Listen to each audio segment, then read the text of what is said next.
మరి ఫిలిప్పీలకు రాసిన పత్రిక 2వ అధ్యాయము 3వ వచనం చూద్దాం. కక్ష చేతనైనను వృథాతిశయము చేతనైనను ఏమీయూ చేయక వినయమైన మనస్సు గలవారై ఒకనినొకడు తనకంటే యోగ్యుడని ఎంచుచు. హల్లెలూయా, హల్లెలూయా. మరి ఇక్కడ దేవుని వాక్యం ఏమని సెలవిస్తుందంటే, కక్ష చేతనైనను వృథాతిశయము చేతనైనను ఏమీ చేయక వినయమైన మనస్సు గలవారై ఒకరినొకడు తనకంటే యోగ్యుడని ఎంచుచు. దేవుని వాక్యము సెలవిస్తుంది మనకు వినయమైన మనస్సు అనేది ఎంతో మనకి అవసరం. యోగ్యమైన జీవితంలోకి మనము వెళ్ళాలంటే, యోగ్యమైన జీవితం మనం జీవించాలంటే ఈ లోకంలో మనకు వినయమైన మనస్సు మనకి అవసరమై ఉన్నది. మరి అట్టి మనస్సు మన దేవుడైన యేసయ్య కలిగి ఉన్నారు కనుక ఆయన యోగ్యమైన జీవితాన్ని జీవించున్నారు. మనము కూడా అట్టి మనస్సు, మన తండ్రి కలిగిన మనస్సు మనము కూడా కలిగి ఉండాలని పౌలు భక్తుడు ఇక్కడ తెలియజేస్తున్నాడు. ఏమని చెప్తున్నాడు? కక్ష చేతనైనను వృథాతిశయము చేతనైనను ఏమీ చేయక. కక్ష చేత ఒకలంటే ఒకరికి పడని కక్షలు పెట్టుకుంటూ, వృధా అతిశయం అంటే వ్యర్థమైన అతిశయము. కొంతమందికి వ్యర్థం, అది అతిశయం ఎందుకో గొప్పలు పోతూ ఉంటారనమాట. అటువంటి వృధా అతిశయము కూడా మనకు అవసరం లేదంట. కానీ అలాంటివి ఏమీ చేయక వినయమైన మనస్సు గలవారై ఒకరినొకడు తనకంటే యోగ్యుడని ఎంచుచు. ఎటువంటి మనస్సు కలవారమై? వినయమైన మనస్సు కలిగి ఒకరికంటే ఒకరు, మనకంటే వేరే వాళ్ళు యోగ్యులని ఎంచుచు మనము జీవించాలని దేవుని వాక్యం ఇక్కడ సెలవిస్తుంది. మరి అటువంటి జీవితము, అటువంటి లక్షణాలు మన దేవుడైన యేసయ్య మరి కలిగి ఉన్నారు. ఆ విధంగా జీవించున్నారు. మరి ఆయన శిష్యులుగా జీవిస్తున్న, ఆయన బిడ్డలుగా జీవిస్తున్న మనము కూడా వినయమైన మనస్సు కలిగి జీవించాలని మరి దైవజనులు తెలియజేస్తూ ఉంటారు.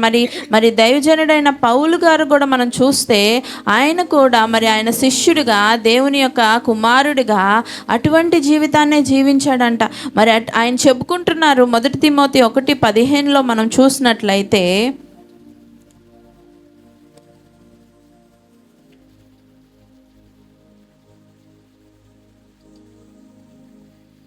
పాపులను రక్షించుటకు క్రీస్తు యేసు లోకమునకు వచ్చినను వాక్యము నమ్మదగినదియు పూర్ణాంగీకారమునకు యోగ్యమైనదినై ఉన్నది.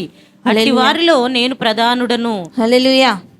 పాపులను రక్షించుటకు క్రీస్తు యేసు లోకమునకు వచ్చినని వాక్యము నమ్మతగినదయు పూర్ణాంగీకారమునకు యోగ్యమైనది ఉన్నది. అట్టి వారిలో నేను ప్రధానుడను. ఏం చెప్తున్నాడు? పాపులలో నేను ప్రధానుడను అని చెప్తున్నారు. ఎవరు ఇక్కడ చెప్తున్నారు ఈ మాట? మనము కాదండి, పౌలు భక్తుడు చెబుతున్నాడు ఈ మాట. యేసయ్య వంటి జీవితం జీవించాలని చెప్పడమే కాకుండా ఆయన దాన్ని కలిగి జీవిస్తున్నాడు, వినయంతో జీవిస్తున్నాడు. ఎలా జీవిస్తున్నాడంటే తనకంటే మిగిలిన వారు యోగ్యులని ఎంచుతున్నాడు. వేరే వారికన్నా ఆయన తగ్గించుకుంటున్నాడు. వినయం అంటే ఏంటండి? హ్యూమిలిటీ, తగ్గించుకోవడం, విధేయత, అణకువ, ఇవన్నీ పర్యాయ పదాలే వినయానికి కదండి. వినయం అంటే ఏంటి?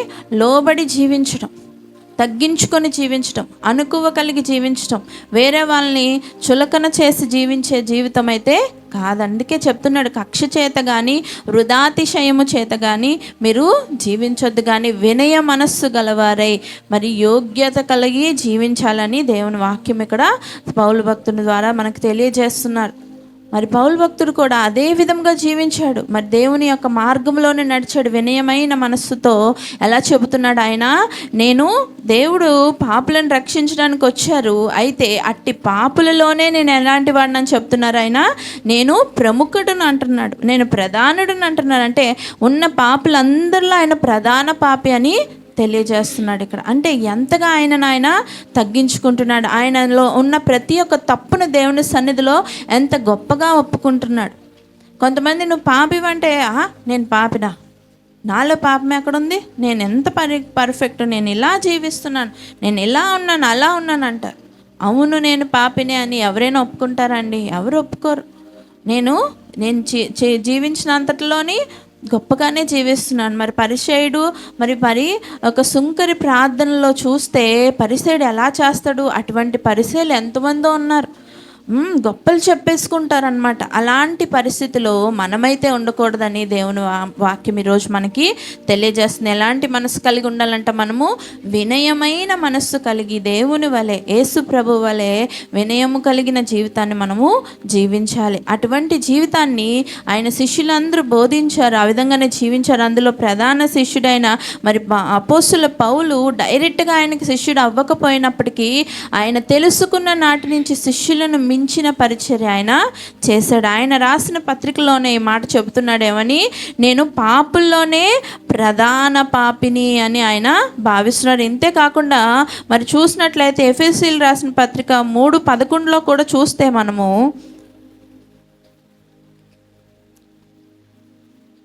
సమస్తమును సృష్టించిన దేవుని యందు పూర్వకాలము నుండి మరుగైయున్న ఆ మర్మమును గూర్చిన ఏర్పాటు ఎట్టిదో అందరికినీ తేటపరచుటకును పరిశుద్ధులందరిలో అత్యల్పుడునైన నాకు ఈ కృప అనుగ్రహించెను.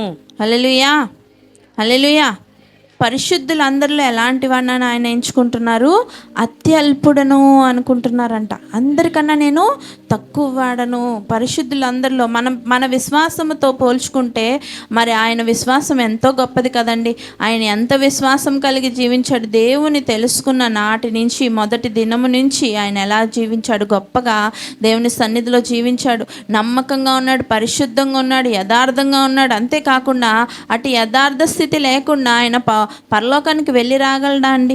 పరలోకానికి వెళ్ళి అలా వచ్చేసేవాడంట. మనము ఎలా అయితే మన ఇంట్లోకి వెళ్ళి వచ్చేస్తామో, మన ఫ్రెండ్స్ ఇంటికి వెళ్ళి వస్తామో, అంత ధైర్యముగా పరలోకానికి విజిటర్ అని, హెవెన్లీ విజిటర్ అని అంటారు పాల్ గారిని. ఆయన ఎలా ఉంటారంట? దేవుని సన్నిధికి ఆయన వెళ్ళాలనుకున్నప్పుడు వెళ్ళి వచ్చేసేవాడంట. ఆయన ఒక చోట అంటాడు కదా, నేను శరీరముతో కొనిపోబడ్డానో మరి ఆత్మతో కొనిపోబడ్డానో నాకు తెలియదు అని అంటాడు. అంటే ఆయన పరలోక రాజ్యానికి వెళ్ళి వస్తూ ఉండేవారనమాట. దేవుని దగ్గర నుంచి డైరెక్ట్గా విషయాలను, మర్మాలను తెలుసుకొని మనకి ఎన్నో మర్మాలు పౌలు భక్తుడి ద్వారా దేవుడు మనకి తెలియజేసి ఉన్నారు. మరి అలాంటి గొప్ప జీవితాన్ని జీవించిన ఆయన దగ్గర మన భక్తి ఎంత మాత్రం అండి? ఆయన అంటున్నాడు, మనకంటే ఆయన భక్తి అంట అత్యల్పుడునైన నాకు ఈ కృప అనుగ్రహించాడు దేవుడు అంటున్నాడు.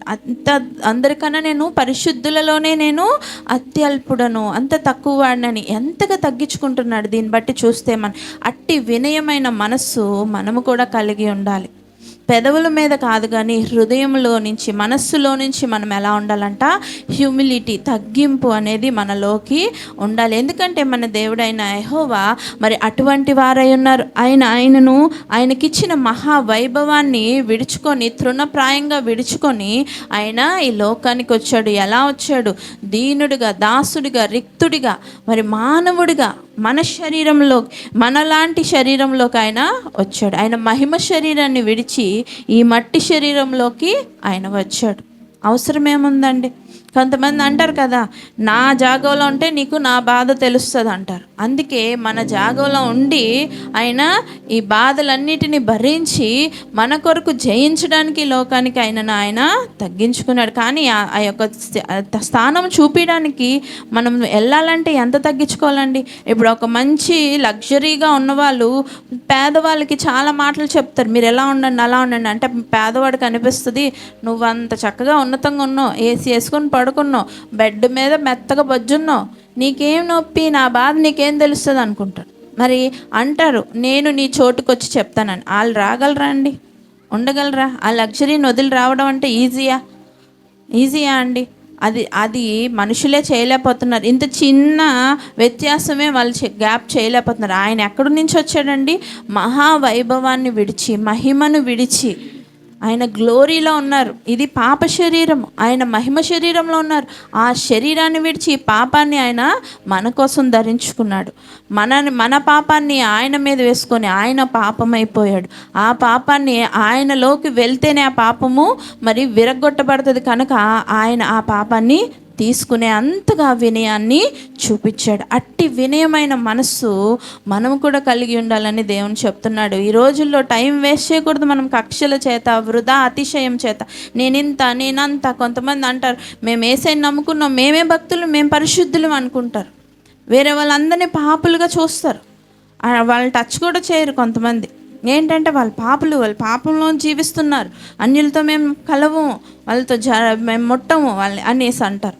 కానీ అలా కాదు కదా నువ్వు చూపించాల్సింది. నీ హృదయంలో నుంచి నువ్వు వినయాన్ని చూపిస్తే, తగ్గింపును చూపిస్తే, లోబడే గుణాన్ని చూపిస్తే, అది కదా దేవుని గుణమై ఉన్నదని దేవుడు ఈరోజు మనతో మాట్లాడబోతున్నాడు. మరి వినయ మనస్సు అంటే ఏంటో ఈరోజు మనము తెలుసుకుందాం. మరి మొట్టమొదటిగా చూస్తే, వినయమైన మనస్సు గలవారు హెచ్చు తగ్గులు చూడరంట. వినయమైన మనస్సు గలవారు ఎలా ఉంటారంట? హెచ్చు తగ్గులు చూడరంట. మరి వారిని చూద్దాము. మన దేవుడైన యెహోవా ఎలా ఉన్నారంటే, హెచ్చు తగ్గులు చూసే దేవుడుగా ఉన్నారా అండి? ఉన్నారా? లేరు. అట్టి వారిగా మనం ఉండాలంటే మొట్టమొదటిగా మనం ఎలా ఉండాలి? వినయమైన మనస్సు ఎలా ఉండాలంట? హెచ్చు తగ్గులు, గొప్ప తక్కువ అలాంటివి భేదము లేకుండా మనము జీవించాలి. క్రైస్తవులుగా మనముండి మన దేవుని యొక్క గుణాలు మనం కలిగి జీవించాలి కదా. మనం క్రైస్తవులు అంటే ఏంటండి? క్రీస్తు యొక్క ఫాలోవర్స్మే కదండి, ఆయనను వెంబడించే వారమే కదండి. ఆయన ఎలా ఉన్నారో మనము అలాగే జీవించాలి కదండి. ఆయన హెచ్చు తగ్గులు ఎప్పుడు చూడలేదు. చూసారా? ఆయన ఎక్కడ పుట్టారు మనం చూస్తే, ఫిలిప్పీలు రాసిన పత్రిక 2వ అధ్యాయము 7వ వచనంలో చూస్తే, మనుషుల పోలికగా పుట్టి దాసుని స్వరూపమును ధరించుకొని తన్ను తానే రిక్తునిగా చేసుకొనెను. హల్లెలూయా, హల్లెలూయా. ఎలా చేసుకున్నారు? తను తానే రిక్తునిగా, దీనుడిగా చేసుకున్నాడు ఆయన. మరి సంఘంలో చూసినట్లయితే అనేకులు మరి ఆ విధమైన హెచ్చు తగ్గులు చూపిస్తారు, అంటరాని తనంలా చూపిస్తారు. మీది కులం, మాదా కులం, మీదా మతం, మాది మతం, మీరు హై, మేము లో, మీరు హై, అలా చూపిస్తూ ఉంటారు. అటువంటి హెచ్చు తగ్గులు క్రైస్తవ్యంలో కూడా ఉన్నాయి. ఈ రోజుల్లో మనకు బాధాకరం ఏంటంటే, అలాంటి జీవితము మనమైతే కలిగి ఉండకూడదు. మనం దేవుని బిడ్డలమై ఉన్నాం. దేవుని మనస్సు మనము కూడా కలిగి ఉండాలి. మొట్టమొదటిగా దేవుని యొక్క వినయ మనస్సు నేను కలిగి ఉండాలంటే, మొట్టమొదటిగా మనం ఎలా ఉండాలంట? హెచ్చు తగ్గులు అనేది మనము చూడకూడదు అంటే దేవుని వాక్యం చదివిస్తుంది. దేవుడు మరి అలాంటి హెచ్చు తగ్గులు చూసేవాడైతే మనుష్య పోలికగా ఎందుకు పుట్టాలండి? ఆయన రాజుగా పుట్టచ్చు కదా, గొప్పగా రావచ్చు కదా. మనలా ఎందుకు పుట్టాలి? మరి ఆయన కూడా పుట్టిన ప్లేస్ ఎలాంటి ప్లేస్ ఎంచుకున్నాడండి? మరి నజరేతులో పెరిగాడు. ఆ నజరేతు ఎంతో భయంకరమైన ప్లేస్ అంట. అలాంటి ప్లేస్లోని ఎలా పెరిగాడు? ఆయన వడ్రంగిగా పెరిగాడు. ఆయన ఏమి ధనికుడి ఇంట్లో పుట్టలేదు. ఒక వడ్రంగి అంటే కార్పెంటర్ ఇంట్లో పుట్టారు. వాళ్ళ తండ్రి కార్పెంటర్ అయి ఉన్నారు. అటువంటి గృహాన్ని ఎంచుకున్నాడు ఆయన. అంత తక్కువగా పశువుల పాకలో ఏముంటుందండి? పరిమళ సువాసన వస్తుందా? ఎలాంటి స్మెల్ వస్తుంది? పెంట వాసన, మరి గడ్డి వాసన, చండాలంగా ఉంటుంది, క్లీన్గా కూడా ఉండదు కదండి. అలాంటి చోట్లోని ఆయన పెట్టవలసి వచ్చింది ఆయనని. మరి అలాంటి ఇబ్బందుల్లో ఆయన పుట్టి పెరిగారు. ఆయన ఎందుకు పుట్టాలి అలాగా? ఎందుకు పెరగాలి అలాగా? ఆయనే కదా దేవుడు, ఆయనే నిర్మించుకుంటున్నాడు కదా మన అందరినీ. ఆయన కూడా ఎక్కడో మంచి కింగ్ ఇంట్లో పుట్టొచ్చు కదా, చేసుకోలేదు. ఆయన ఆ వైభవం గురించి ఏ రోజు ఆశించలేదు. ఆశిస్తే ఆయన అక్కడే కూర్చుంటాడు కదా. మన కోసం ఎందుకు రావాలి? పోని మనుషులు నేను చేసుకున్న ఒక బొమ్మలు కాలిపోని, మాడిపోని అని మనల్ని వదిలేయచ్చు. మనం చేసే తప్పుడు పనులకి కోపం రేపుకొని వదిలేయచ్చు మనల్ని. కానీ ఆయన ఎప్పుడు మన మీద కోపం చూపించలేదు. ఆయన ఎప్పుడు ఆయన మన మీద ఆయన దీర్ఘశాంతము, ఆయన ప్రేమ, ఆయన కరుణ, ఆయన కనికరమును చూపిస్తూనే వచ్చాడు. ఆయన కృపను బట్టి. అందుకే దైవజనుడైన పౌలు భక్తుడు చెప్తున్నాడు ఏమని? ఆయన కృపను బట్టి నాకు ఈ యొక్క అర్హత, నాకు ఈ రక్షణ నాకు అనుగ్రహించాడు. అత్యల్పుడనైనప్పటికీ ఆయన కృప చేత నాకు ఇది అనుగ్రహించారు అంటున్నాడు. హల్లెలూయా, హల్లెలూయా. నిజమే, అంత అత్యల్పులుగా మనము కూడా మనల్ని మనము ఎంచుకోవాలి. నిజంగానే మనం అల్పులం కదా. మనం ఎందులో గొప్పవారమే? ఎందులోని గొప్పవారం కాదు. ఏ గుణం మనలో గొప్పగా ఉందండి? డబ్బు ధనం అన్ని పక్కన పెడితే గుణాల్లో చూసుకుందాం. మన ఏ గుణం మనలో గొప్పగానే లేదు కదండి.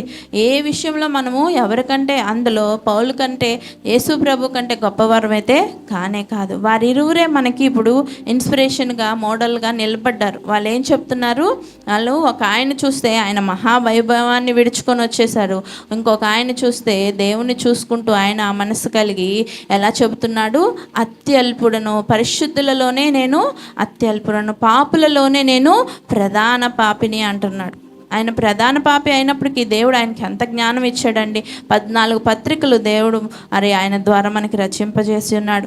మరి ఎంత గొప్ప పరిచర్య. 3 సార్లు మిషనరీ ట్రిప్స్ వేయడం అంటే మామూలు విషయమా? ఈ రోజుల్లో ఈ ఊరు నుంచి ఆ ఊరు రిజర్వేషన్ చేసుకొని వెళ్ళడానికి ఎంతో కష్టంగా ఉంది. ఆ పరిచర్య చేయడానికి ఎంతో శ్రమలు పడుతున్నారు సేవకులు. ఆ రోజుల్లో మరి ఒక ట్రాన్స్పోర్ట్ అనేది లేదు, మీన్స్ ఆఫ్ ట్రాన్స్పోర్ట్ అనేదే లేదు. ఎలా వెళ్ళాడో, ఎలా చేశాడో పరిచర్య. ఆయన చెబుతాడు కదా, ఆయన శ్రమలు మనం చదివితే ఎంత ఘోరంగా ఉంటాయి. ఆయన దేవుని కోసం పడిన శ్రమలు. దొంగల చేత మరి ఓడల్లోని విరిగిపోయి ఓడలు నదిలోనే, సముద్రాల్లోనే ఒక 2 రోజులు 3 రోజులు ఉండవలసిన వాడై ఉన్నాడు. సముద్రంలో ఏముంటుందండి కిందన? నీళ్ళు. ఆ నీటిలోని ఎంతసేపు ఉండగలం? ఒక 10 మినిట్స్ కన్నా మనము ఉండలేము. మహా నీటి పిచ్చోళ్ళు అయితే ఒక అరగంట గంట కన్నా ఆడలేరు అందులోని 3 రోజులు 4 రోజులు ఉండాలంటే వాష్రూమ్కి ఎలా వెళ్ళాడో, ఏమయ్యాడో, ఆయన బాధ ఏంటో. కింద నుంచి చేపలు పురుగులు మనల్ని కరిసేస్తాయి. అలాంటి బాధలు పడ్డాడు దేవుడి కోసం. 1 2 ఎన్నో బాధలు. మరి ఎన్నోసార్లు కొట్టబడ్డాడు, మనుషులతోని అవమానింపబడ్డాడు. ఇవన్నీ చేసినప్పటికీ ఆయన అంటున్నాడు, నేను అందరికన్నా పరిశుద్ధులు అందరికన్నా అల్పుడిని అంటున్నాడు. నేను ఇంత చేశాను యేసయ్యా నీకోసం అని ఏ రోజు ఆయన గర్వంగా అతిశయంగా మాట్లాడలేదు. హల్లెలూయా, హల్లెలూయా. అంతగా ఆయన తగ్గించుకుంటున్నాడు. అటువంటి వినయ మనస్సు మనము కలిగి ఉండాలి. అందుకే వినయ మనస్సు కలిగిన వారు ఎలా ఉండాలంట, హెచ్చు తక్కువలు చూడకూడదు. అది దేవుడు హెచ్చు తక్కువలు చూసినట్లయితే ఆయన ఎందుకండి దీనుడై మన కొరకు రిక్తుడై దాసునిగా వచ్చాడంటే, ఎలా వచ్చాడు? ఆయన రిక్తునిగా చేసుకున్నాడు, దాసుని స్వరూపం ధరించుకున్నాడు. అంతే కానీ రాజు స్వరూపం ఆయన ధరించుకొని ఈ లోకానికి రాలేదు. మరి రెండవదిగా చూస్తే వినయ మనస్సు గలవారు తమ్మును తాము తగ్గించుకోగలరంట. మొట్టమొదటిగా ఏం చేయగలరు? హెచ్చు తగ్గులు చూడరు. రెండవదిగా చూస్తే తమ్మును తాము తగ్గించుకోగలుగుతారంట. మరి మనం చూద్దాము యోహాను సువార్త 13:5 చూస్తే, అంతటా పళ్ళెములో నీళ్లు పోసి శిష్యుల పాదములు కడుగుటకును తాను కట్టుకొని ఉన్న తువాలుతో తుడుచుటకును మొదలుపెట్టెను. హల్లెలూయా, హల్లెలూయా. ఇక్కడ ఏం చేస్తున్నారండి యేసయ్య? అంతటా పళ్ళెంలో నీళ్లు పోసి శిష్యుల పాదములు కడుగుటకు తాను కట్టుకుని ఉన్న తువాలుతో తుడుచుటకు మొదలుపెట్టెను. హల్లెలూయా. ఎంత గొప్ప దేవుడు అండి మన దేవుడు కదా. ఆయన శిష్యులు ఆయనతో ఉన్నవారు ఆయనకన్నా తక్కువ వారే కదండి, ఆయనకన్నా గొప్పవారు. దేనిలో గొప్పవారు? మనం యేసయ్య కన్నా. ఆయన శిష్యులను ఏం చేస్తున్నాడు? ఆయన అక్కడ కూర్చోబెట్టి పళ్ళెం తెచ్చి పళ్ళెంలో నీళ్ళు పోసి వారి పాదాలు అందులో పెట్టి కడిగి మరి ఆయన నడుముకున్న తువాలు తీసి తుడుస్తున్నాడు. ఇదే కదా వినయమైన మనసు అంటే. ఆయన యాక్షన్స్ చేసి చూపించాడు, యాక్టింగ్ చేయలేదు కదండి. హల్లెలూయా, హల్లెలూయా. ఆయన చూపించాడు. ఆయన వినయం అనే మనస్సు అంటే ఏంటో మనం మాట్లాడుకుంటున్నాం కానీ ఆయన చేసి చూపించాడు. హల్లెలూయా. ఎవరి దగ్గరికైనా వంగి కాలుకి దండం పెట్టాలంటేనే చాలా ఈడవుడు, నేను ఎందుకు దండం పెట్టాలి? పెద్దోళ్ళైనా సరే మనము పెట్టాం. ఇలా నమస్కారం చేయడానికి కూడా ఒక్కొక్కసారి ఎంతో కోపంగా ఉంటుంది, మనకి ఇష్టంగా ఉండదు. ఎవరు ఆయన నేనెందుకు చేయాలి అనే ఫీలింగ్స్తో ఉంటారు కొంతమంది. కానీ దేవుడు దేవాది దేవుడు ఆయన ఏం చేస్తున్నాడు? తనకున్న నడుముకున్న టవల్ తీసి వాళ్ళ పాదాలు కడిగి వాటిని తుడుస్తున్నాడు. దేవుడు చెప్తున్నాడు. అందుకే వినయమైన మనస్సు కలిగిన వారు ఎలా ఉండాలంట? తమ్మును తాము తగ్గించుకుంటారంట. తమను తాము తగ్గించుకోమని దేవుడు అనేక విషయాల్లో మనకి తెలియజేస్తూనే ఉన్నాడు. తమను తాము తగ్గించుకున్న వారు ఏమవుతారు? హెచ్చించబడతారని కూడా దేవుని వాక్యం సెలవిస్తుంది. కానీ మన దేవుడైన యెహోవా అది చేసి చూపించాడు. వినయమైన మనస్సు ఎలా ఉంటుందో మనం ఇక్కడ చూస్తున్నాం. అంతటా పళ్ళెంలో నీళ్లు పోసి శిష్యుల పాదములు కడుగుటకు తాను కట్టుకొని ఉన్న తువాలుతో తుడుచుటకు మొదలుపెట్టెను. మరి శిష్యులు తనకంటే యోగ్యులు కాదని తెలిసినప్పటికీ యేసయ్య ఇక్కడ ఏం చేస్తున్నాడు? ఆయన వారి దగ్గర తగ్గించుకున్నారు. వాళ్ళు ఆయనకన్నా ఏం తెలుసు? వాళ్ళకి ధర్మశాస్త్రం తెలుసా? వాక్యం తెలుసా? లేకపోతే మంచి గుణాలు ఉన్నాయా వాళ్ళలో? ఏమున్నాయని వారి దగ్గర తగ్గించుకున్నాడు? దేవుడు వినయమైన మనస్సు కలిగి ఉన్నాడు, ప్రేమ కలిగి ఉన్నాడు కాబట్టి ఒకరి దగ్గర ఆయన తగ్గింపు కలిగి జీవిస్తున్నాడు. ఆయన యోగ్యులు కాని వారి దగ్గర కూడా యోగ్యత కలిగిన దేవుడు ఆయన తగ్గించుకున్నాడు. వినయ మనస్సును అక్కడ చూపిస్తున్నాడు. ఆయన తను తాను అక్కడ తగ్గించుకొని మనకి అక్కడ ఒక మాదిరిగా చూపిస్తున్నాడు. మరి మూడవదిగా చూస్తే వినయ మనస్సు గలవారు ఎక్కువ మందిని సంపాదించుకుంటారంట. హల్లెలూయా, హల్లెలూయా. వినయ మనసు గలవారు హెచ్చు తక్కువలు చూడరు. వినయ మనసు గలవారు తమ్మును తాము తగ్గించుకుంటారు. మరి వినయ మనసు కలిగిన వారు ఎలాగుంటారంట? ఎక్కువ మందిని సంపాదించుకుంటారు. 1 కొరింథీ 9:19 మనం చూసినట్లయితే, నేను అందరి విషయము స్వతంత్రుడనై ఉన్నను, ఎక్కువ మందిని సంపాదించుకొనుటకై అందరినీ నన్ను నేనే దాసునుగా చేసుకుంటుని. హల్లెలూయా. ఇక్కడ ఏం చెప్తున్నాడు పౌలు భక్తుడు? నేను అందరి విషయము స్వతంత్రుడై ఉన్నాను, ఎక్కువ మందిని సంపాదించుకొనుటకై అందరికీ నన్ను నేను దాసునిగా చేసుకుంటుని. హల్లెలూయా. అందరి విషయంలో నేను స్వతంత్రుడనై ఉన్నప్పటికీ ఎలా ఉన్నాడంట? తను తాను ఎక్కువ మందిని సంపాదించుకోవాలంటే మనం ఎలా ఉండాలి? వాళ్ళకి మనం ఎవరి మీదైనా లీడర్షిప్ చేస్తుంటే ఎంతమంది మనకు వస్తారండి? ఎప్పుడు మనము నువ్వు అలాగా, నువ్వు ఇలాగా అని మనము గద్దించే విధంగానే, గొప్పడే విధంగానే మనం వాళ్ళని మనకన్నా తక్కువ వారుగా చూస్తుంటేనే ఎంతమంది ఫాలోవర్స్ అవుతారండి? ఉంటారండి? మనల్ని మనం తగ్గించుకొని వారిలో కలిసిపోయి వారిని ప్రేమిస్తూ వారిని మనం కలుపుకున్నప్పుడు అనేక మందిని మనము సంపాదించుకోవచ్చని ఇక్కడ పౌలు భక్తుడు చెప్తున్నాడు. ఆయన చెప్తున్నాడు, ఎంతో వినయంగా తనను తాను అందరికీ దాసునిగా చేసుకున్నాను అంటున్నాడు కదండి. హల్లెలూయా, హల్లెలూయా. అలాగే ప్రభు కూడా మరి ఈ విధంగానే తనను తాను దాసుడిగా చేసుకున్నాడు. ఆయన శిష్యుల్లో తనకంటే ప్రాముఖ్యముగా ఉన్నానని ఆయన ఎప్పుడు ఎంచుకోలేదు. మనం ఇందాకే చూసాము, ఇందాకటి వాక్యంలో చదువుకున్నాం ఏమని, ఆయన తనని తాను వాళ్ళందరికన్నా తక్కువగా చూసుకున్నాడు కాబట్టి వాళ్ళ కాళ్ళు ఆయనకు అడిగాడు. అంతేగాని నేను మీకు నేర్పిస్తున్నాను కదా, నేనే మీకు లీడర్నని ఆయన ఎప్పుడు ఆయన ప్రొటెస్ట్ చేసుకోలేదు. ఆయన గొప్పగా ఆయన స్థాపించుకోలేదు. ఆయన తగ్గించుకుంటూనే వచ్చారు. ఆయన అంటారు మరి హెబ్రీయుల పత్రిక 2:11 చూస్తే మనము,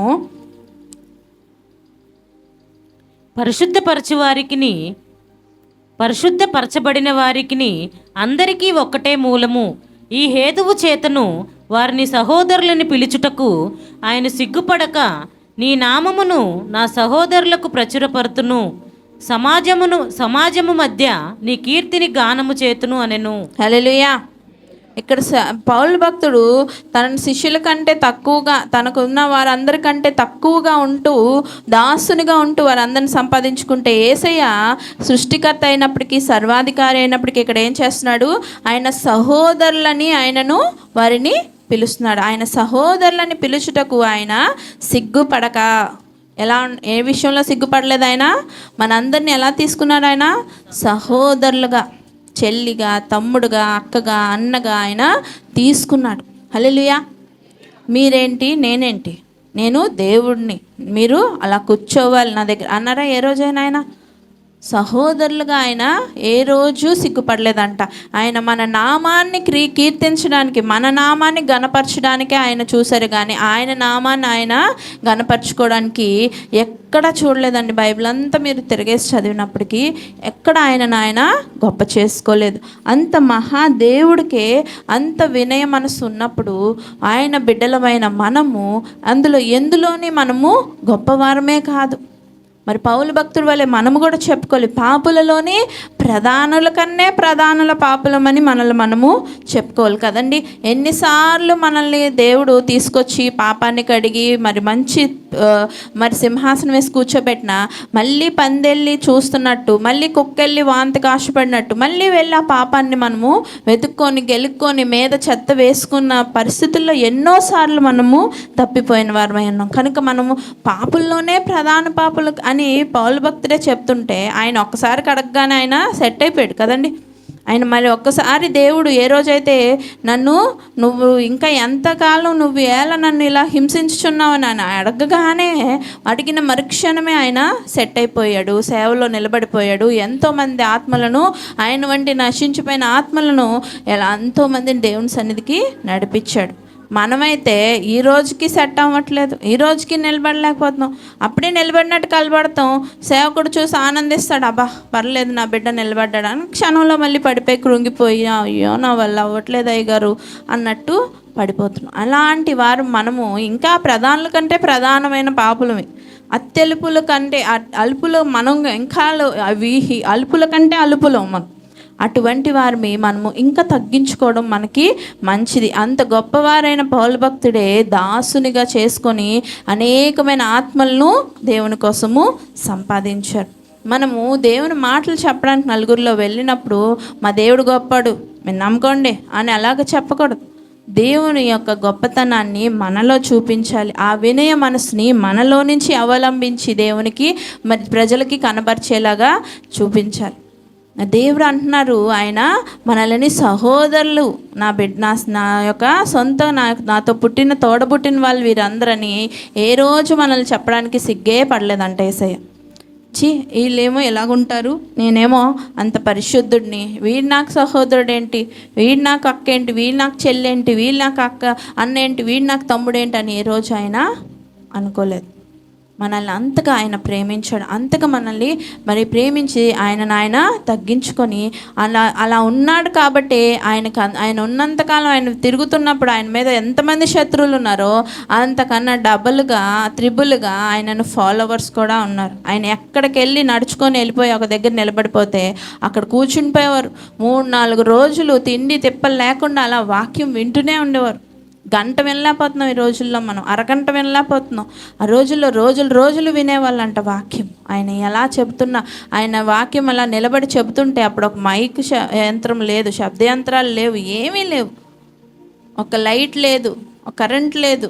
మరి అక్కడ ఎలా ఉన్నారో, రాత్రులు ఎలాగున్నారో, పగలు ఎలా ఉన్నారో, మరి ఎండ వాన ఎలా ఏదైనా సరే అక్కడే కూర్చుండిపోయి కొండల్లో లోయల్లో ఆయనతో పాటు వెళ్ళిపోయి కూర్చొని వాక్యం విని నేర్చుకున్నారు. ఎందుకంటే ఆయన చూపించిన ప్రేమ, ఆయన చూపించిన ఆప్యాయత, ఆయన కనపరిచిన వినయ మనస్సును బట్టి అక్కడున్న ప్రజలందరూ దేవునికి ఆకర్షితులైపోయారు. ఎంతో మందిని దేవుడు ఆయన నామంలో సంపాదించారు. అదేవిధంగా శిష్యుడైన పౌలు కూడా మరి అనేక మందిని దేవుని కొరకు సంపాదించారని ఇక్కడ తెలియజేస్తున్నాడు.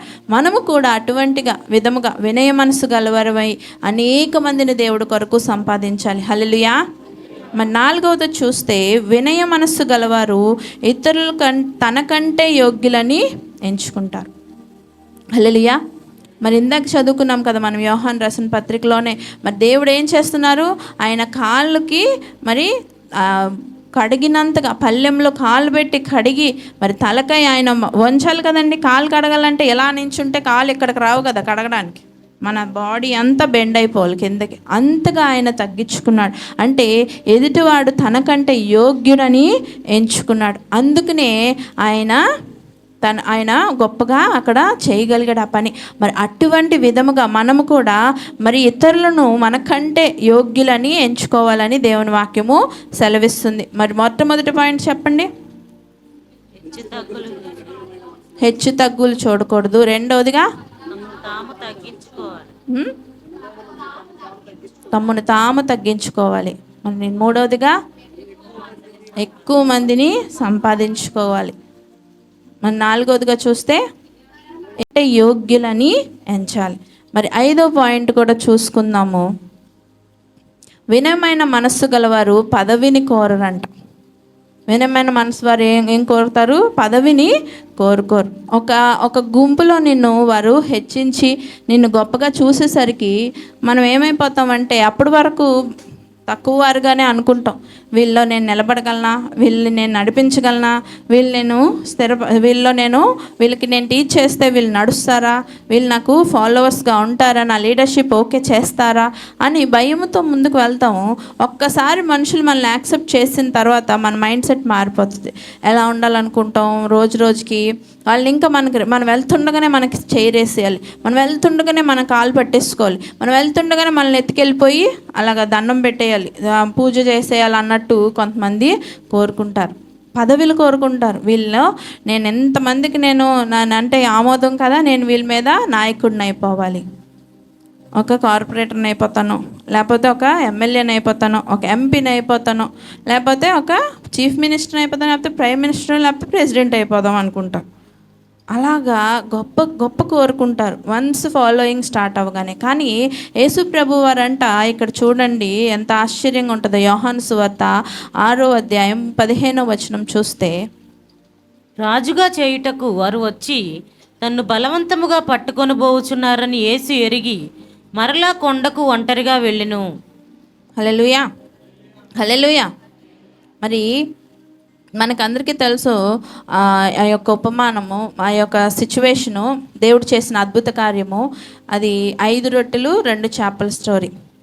దేవుడు ఆ కార్యము చేసిన తర్వాత ఆయన ప్రేయర్ అయిపోగానే అక్కడ ఉన్న వాళ్ళందరూ ఆకలితో ఉన్నారు. చూసి వారికి ఆహారాన్ని ఎలా అనేసి శిష్యులు కంగారు పడుతుంటే, వారు తెచ్చిన ఆహారాన్ని దేవుడు దీవించి వారందరికీ 5,000 మంది తినగా ఏమైంది, ఇంకా ఎన్నో గంపలకి ఎత్తుకొని ఎగస్ట్రాగా ఓవర్ఫ్లోయింగ్ అయిపోయిన తర్వాత, ఈ మిరాకిల్ అంతా జరిగిపోయాక జనాలందరూ అక్కడి నుంచి వెళ్ళిపోయిన వెంటనే దేవుడు ఏం చేసేవాడు, టైం వేస్ట్ చేసేవాళ్ళు కాదు.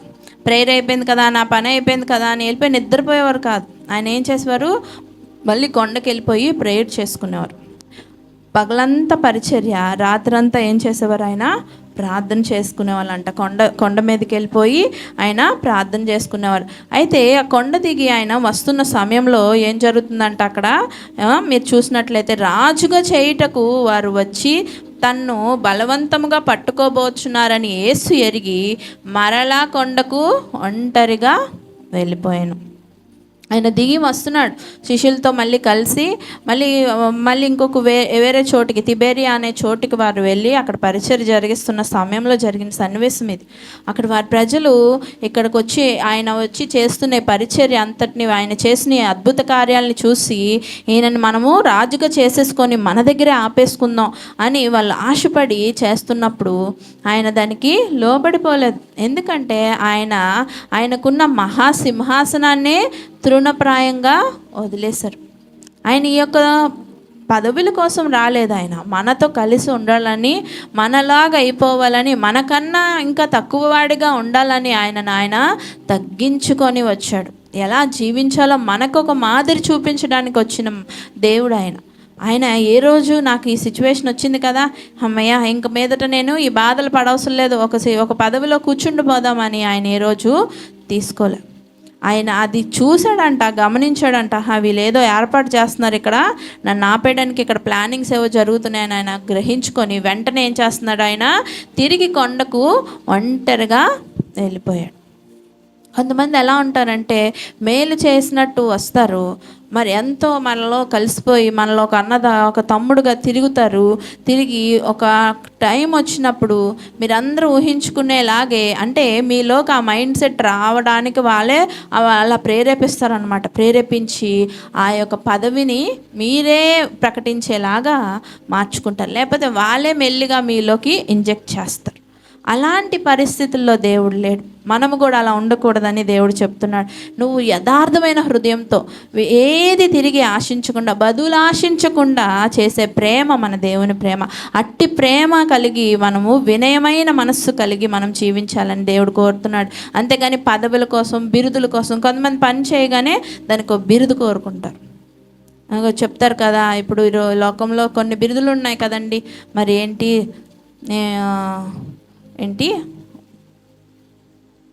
భారతరత్న, పద్మశ్రీ, పద్మవిభూషణ్, మరి ఇంకేవో దాదాసాహెబ్ ఫాల్కే అవార్డ్స్, ఏవేవో ఉన్నాయి బిరుదులు.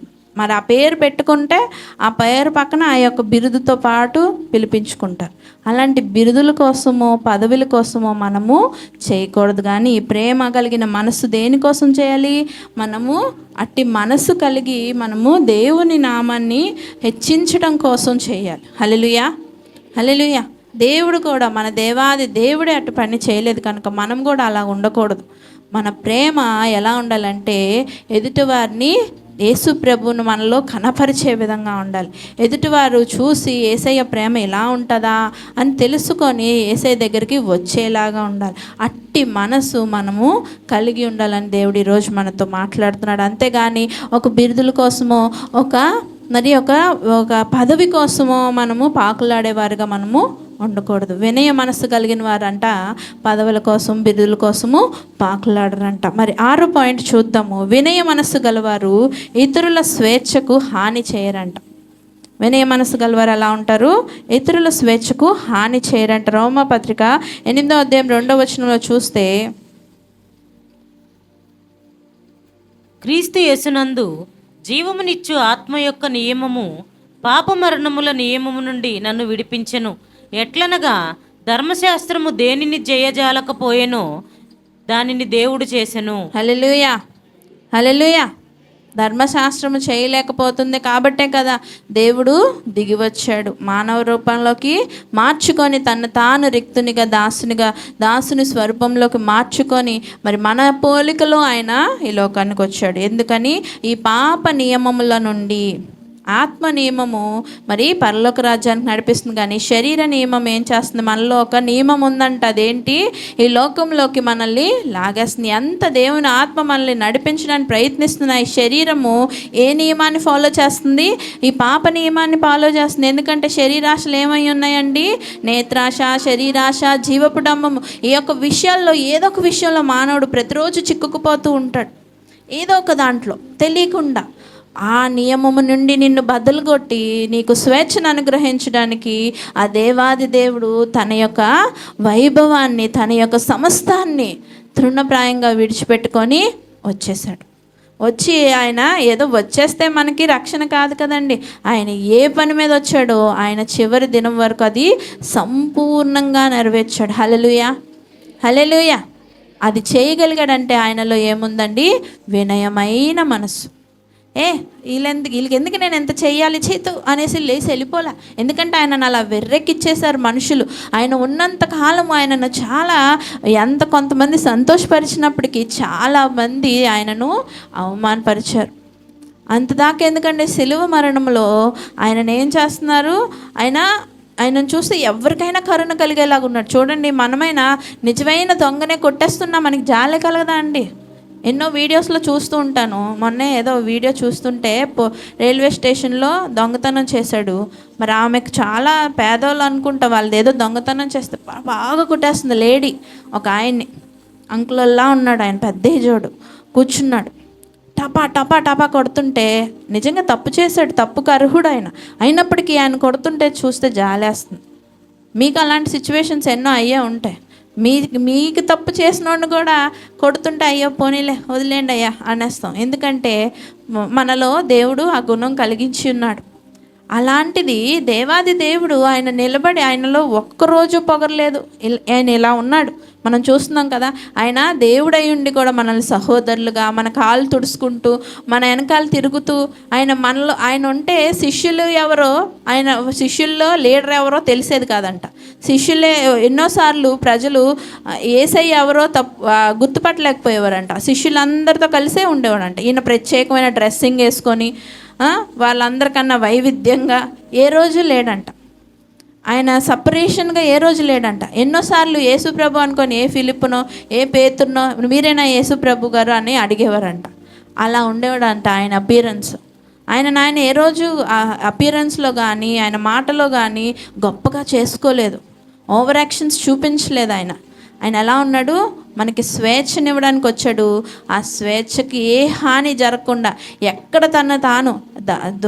తను బాప్తీసం తీసుకొని అడవిలోకి వెళ్ళినప్పుడు ఆయన ఎంత విసిగిచ్చిందండి సాతాను. డైరెక్ట్గా వెళ్ళిపోయింది. మనల్నైనా కనబడకుండా విసిగిస్తుంది. ఆయన డైరెక్ట్గా ఎదురుపడే ఏమంటుంది? నా కాళ్ళు మొక్కు, ఇగో ఈ లోకంలో అంతా నీకు ఇచ్చేస్తాను, ఈ రాళ్ళు రొట్టెకి చేయు, ఏంటేంటో ఆయనను విసిగిస్తుంది. అయినప్పటికీ ఆయన కోపం తెచ్చుకోలే, ర్యాష్గా ప్రవర్తించలే. ఆయనలో వినయం అలాగనే ఉంది. ఎంత దీనత్వము ఎక్కడి నుంచి వస్తుంది? అదంతా ఎంత తవ్వుతున్నా అది తరిగిపోని వినయం ఆయనలో ఉంది. హల్లెలూయా. అట్టి వినయ మనస్సు మనము కలిగి ఉండాలి. కక్ష చేత కానీ వృధా అతిశయం, వృధా అంటే అతిశయమే వృధా అంట చెప్పేశాడు, దాని ముందే హెడ్డింగే అది, వృధా అతిశయం. అతిశయం నా నేను ఇంత, నేనేంటి నీ దగ్గర ఎందుకు తగ్గించుకోవాలి, ఐ అన్నట్టు ఉంటారు. వై షుడ్ ఐ అనేది ఎలాగుంటుంది కదండి, ఇలా నిలబడి ఉంటుంది. అది ఇలా మారకపోతే క్రాస్గా మనం తగ్గించుకోకపోతే నో క్రాస్ నో క్రౌన్.